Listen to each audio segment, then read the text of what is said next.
দক্ষিণ কামৰূপৰ সোণতলিত ইএনডিৰ মথাউৰি নিৰ্মাণত ব্যাপক দুৰ্নীতিৰ অভিযোগ ৮.৮১ কোটি টকা ব্যয় সাপেক্ষে নিৰ্মাণ কৰা পথৰ কেইবা ঠাইতো খহিল সাইড বান্ধ নিৰ্মাণৰ দুবছৰ নহওঁতেই চপৰে খহিছে পথৰ সাইড বান্ধ নিৰ্মাণ কাৰ্য সামৰি ইতিমধ্যে তালি টুপুলা বান্ধি গুচি গৈছে ঠিকাদাৰী প্ৰতিষ্ঠানে সোণতলিৰ ইএনডিৰ মথাউৰি নিৰ্মাণ কাৰ্যত নিম্নমানৰ সামগ্ৰী ব্যৱহাৰৰ ফলতে ব্ৰহ্মপুত্ৰৰ বৰষুণৰ পানীয়ে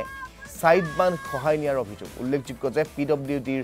2022 বৰ্ষৰ মুখ্যমন্ত্ৰী মথাউৰি পকীকৰণ আঁচনিৰ অধীনত 5 কিলোমিটাৰ পথ পকীকৰণৰ বাবে আবণ্টিত হৈছিল 8,81,68,500 টকা তো চাওক আজি এই কামটো প্ৰায় 2.5 বছৰ হ'ল পৰেশ কলিতা ঠিকাদাৰ আছিল ই কাম কৰিছে আমি আগৰ পৰাই কৈ আছো কামটো নিম্নমানৰ হৈ আছে কামটো অলপ ভালকৈ কৰক আপোনালোকে আমাৰ এইটোৱে ৰিং বান্ধ তেওঁলোকে গুৰুত্ব নিদিয়ে তেওঁলোকক বহুতবাৰ আমি কৈছো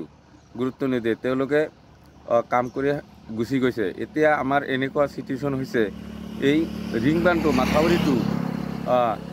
বাৰিষাৰ দিনত আমাৰ বহুত ভয় লগা অৱস্থা হৈছে বহুত জায়গাত বহুত বেয়াকৈ হেৰি হৈছে দ হৈছে সেই কাৰণত আমি ইএনডি ডিপাৰ্টমেণ্টৰ লগত যোগাযোগ কৰিলে ইএনডি ডিপাৰ্টমেণ্টে বৰ্তমান কৈ থাকে যে এইটো এতিয়া আমাৰ হাণ্ডাৰত নাই পিডব্লিউডিৰ হাণ্ডাৰত আছে সেই কাৰণত আমি পিডব্লিউডি ডিপাৰ্টমেণ্টৰ এছডিঅ ইঞ্জিনিয়াৰৰ লগত যোগাযোগ কৰোঁ কিন্তু তেওঁলোকে কাণ সাৰ নিদিয়ে একো গুৰুত্ব নিদিয়ে আমাৰ এতিয়া বাৰিষাৰ দিনত এনেকুৱা সিচুৱেশ্যন হৈছে বহুত 2-300 আমাৰ গাঁও আছে এই গাঁওখন যদি কিবা কাৰণত যদি মাথাউৰিটো ছিঙি যায় এই ৰিং বান্ধটো ছিঙি যায় 2-300 গাঁও একেলগে গুচি যাব সেই কাৰণত আমি পিডব্লিউডিৰ বিভাগীয় কৰ্তৃপক্ষক আমি যোগাযোগ কৰোঁ যোগাযোগ কৰিলেও তেওঁলোকে কোনো ধৰণৰ গুৰুত্ব নিদিয়ে যোগাযোগ আমাৰ লগত এনেকুৱা হেৰি নকৰে আৰু সেই কাৰণত মই বিভাগীয় মন্ত্ৰীৰ ডাঙৰীয়ানীক মই অনুৰোধ জনাইছোঁ যে আপোনালোকে এই কামটো তদন্ত কৰক আৰু পৰেশ কলিতাক ইমিডিয়েটলি